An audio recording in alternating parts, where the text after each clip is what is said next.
Dnes je to neobyčajné nedeľné ráno, lebo je to ráno sviatočné a hlavne konfirmačné. Všetkých vás vítam v tomto našom ladinskom evanjelickom chráme. Áno, dnes máme slávnosť konfirmácie. Konfirmácia v našom evanjelickom prostredí vždy vyvolá na pár dní rozruch. Nie taký rozruch nejakého negatívneho charakteru, ale taký radostný rozruch príprav ducha i tela na všetko, čo sa počas konfirmácie deje. Konfirmácia je svojím spôsobom prvá z veľkých životných skúšok našich evanjelických detí.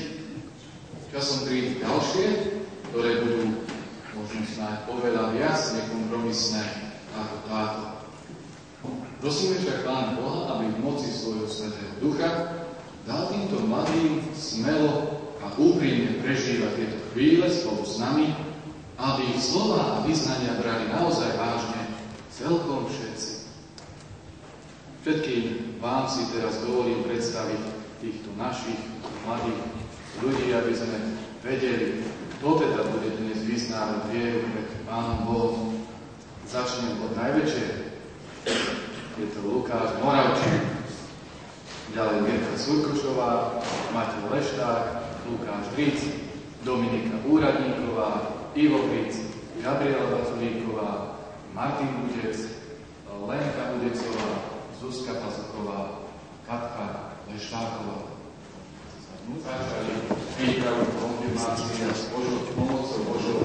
Všetko chcú dnes aj uzavrieť touto slávnosťou.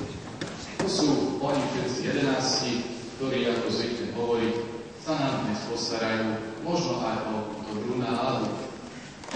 Nech im Pán Boh pomáha.